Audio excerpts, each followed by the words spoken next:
সুযোগ্য ভারপ্রাপ্ত আমির, বিশিষ্ট পরিবেশবিদ, জননেতা জনাব মোহাম্মদ নজরুল ইসলাম, আজকের এই জনসমুদ্রে উপস্থিত চট্টগ্রাম মহানগরী জামাতের সংগ্রামী নেতৃবৃন্দ, ইসলামী ছাত্র শিবিরের নেতৃবৃন্দ, শ্রমিক কল্যাণ ফেডারেশনের নেতৃবৃন্দ, আইন শৃঙ্খলা রক্ষার কাজে নিয়োজিত সম্মানিত সদস্যগণ, সরকারের বিভিন্ন এজেন্সির কর্মকর্তাবৃন্দ, প্রিয় সাংবাদিক বন্ধুরা, সম্মানিত বীর চট্টলবাসী, আসসালামু আলাইকুম ওয়া রাহমাতুল্লাহি ওয়া বারাকাতুহু।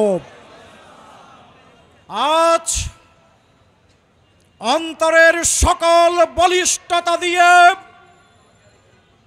সেই মহান রবের শুকরিয়া জ্ঞাপন করছি, যেই মহান রব আজকের এই দিনে বাংলাদেশকে শেখ হাসিনা মুক্ত করেছিল। আজকে গভীর শ্রদ্ধার সাথে স্মরণ করছি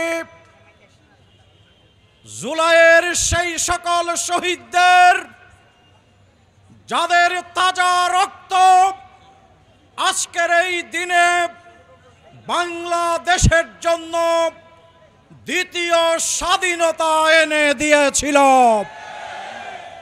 আমরা মহান রবের কাছে আরোগ্য কামনা করছি জুলাইয়ের সেই সকল যোদ্ধাদের, যারা কেউ একটি হাত হারিয়েছে, যারা একটি পা হারিয়েছে, যারা জীবনের জন্য নিজের চক্ষুর দেখার সেই শক্তি হারিয়েছে, পঙ্গুত্ব বরণ করেছে। আমরা তাদের সুস্থতার জন্যে মহান রবের কাছে দোয়া করছি। সংগ্রামী ভাইসব, এই 5ই আগস্ট শেখ হাসিনা বাংলাদেশের মাটি থেকে পলায়নের দিন। এই 5ই আগস্ট সারা দুনিয়ার নিকৃষ্ট স্বৈরাচার সেই হিটলারের উত্তরসূরি শেখ হাসিনার চূড়ান্ত পতনের দিন হচ্ছে 5ই আগস্ট। সংগ্রামী ভাইরা, আপনারা জানেন সেই 5ই আগস্টে ঢাকার রাজপথ সহ বাংলাদেশের টেকনাফ থেকে তেতুলিয়া পর্যন্ত আওয়াজ উঠেছিল, আমরাই বাংলাদেশে কোন ফ্যাসিবাদকে সহ্য করব না। শেখ হাসিনা বিডিআর হত্যাকাণ্ডের মধ্য দিয়ে তার হত্যার রাজনীতি শুরু করেছিল। তার ধারাবাহিকতায় শাপলা চত্বরে শত শত কওমি আলেমদেরকে হত্যা করেছিল। জামাত ইসলামী বাংলাদেশের সংগ্রামী আমির, সাবেক আমির সহ শীর্ষ নেতৃবৃন্দকে বিচারিক হত্যাকাণ্ডের মধ্য দিয়ে দুনিয়া থেকে বিদায় করে দিয়েছিল। সর্বশেষ জুলাইয়ের আন্দোলনে যারা রাজপথে বলিষ্ঠ ভূমিকা পালন করেছিল, রাজপথ থেকে গুলি করে, আকাশের হেলিকপ্টার থেকে গুলি করার মাধ্যমে সহস্র সহস্র মানুষকে হত্যা করেছিল। এই সকল হত্যা হত্যাকাণ্ড সংগঠিত করার পরেও গোটা জাতি ঐক্যবদ্ধ হয়ে এই ফ্যাসিবাদকে বাংলাদেশ থেকে বিদায় করেছে। সংগ্রামী ভাইসব, আজকে ফ্যাসিবাদ বিদায়ের বর্ষপূর্তিতে আমরা পরিষ্কার উচ্চারণ করতে চাই, সকল শহীদদের পরিবারের 100% পুনর্বাসনের দায়িত্ব অন্তর্বর্তীকালীন সরকার পরবর্তীতে নির্বাচিত সরকারকে গ্রহণ করতে হবে। সেই সাথে আমরা পরিষ্কার দাবি জানাতে চাই, যারা আজকে চিকিৎসার অঙ্গনে এখনো মৃত্যুর সাথে পাঞ্জা লড়ছে, তাদের সকল চিকিৎসার দায়ভার সরকারকে গ্রহণ করতে হবে। আপনারা জানেন, বাংলাদেশ জামাত ইসলামী শহীদ পরিবার এবং আহত পরিবারে সবথেকে বেশি আর্থিক অনুদান দিয়ে মানুষের প্রশংসা কুড়িয়েছে। সংগ্রামী ভাইরা, আজকে শেষ কথা বলতে চাই, সকল ষড়যন্ত্রের দাঁত ভাঙ্গা জবাব দিয়ে জনকল্যাণমূলক বাংলাদেশ বিনির্মাণের জন্যে আজকে সারা দেশের চিত্র দেখলে বলা যায় গোটা জাতি ঐক্যবদ্ধ। এই ঐক্যবদ্ধ জাতিকে আর পরাজিত করা যাবে না। আমরা এমন এক নির্বাচন চাই, যেই নির্বাচনে যার ভোট যাকে খুশি যোগ্য প্রার্থীদের দিতে পারবে, এমন একটি নির্বাচন আমরা চাই।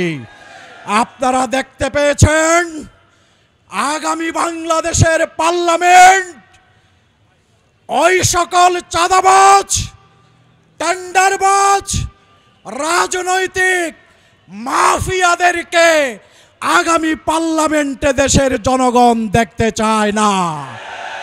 আগামী পার্লামেন্টে দেশপ্রেমিক ইসলামী চরিত্রে যাদের জীবন প্রতিষ্ঠিত, যারা মানুষের খেদমত করে ইতিমধ্যে জনগণের আস্থা অর্জন করেছে, সেই জামাত ইসলামীর প্রার্থীদেরকে পার্লামেন্টে এমপি হিসাবে দেখতে চায়।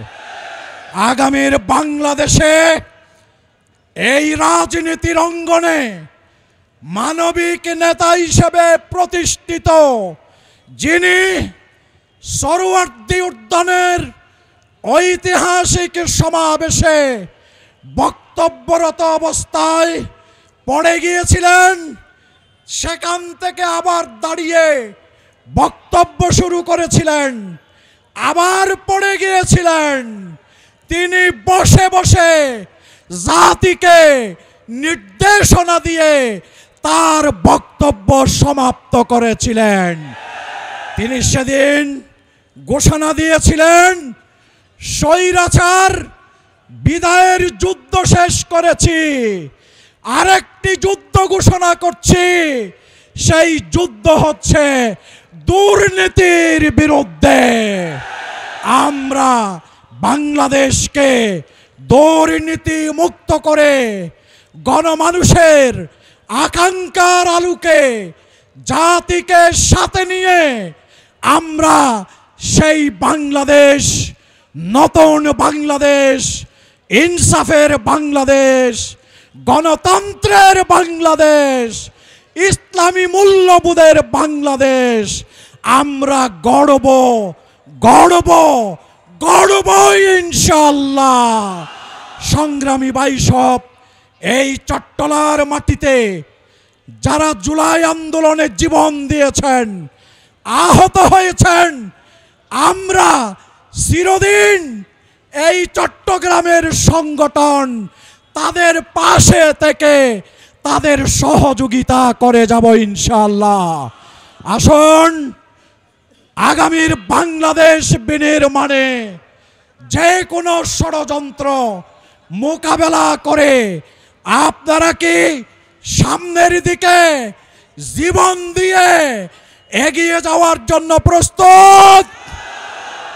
সংগ্রামী ভাইরা আমার, অবশ্যই আগামীর বাংলাদেশ, আগামীর পার্লামেন্ট ইসলামের পার্লামেন্ট হবে ইনশাআল্লাহ।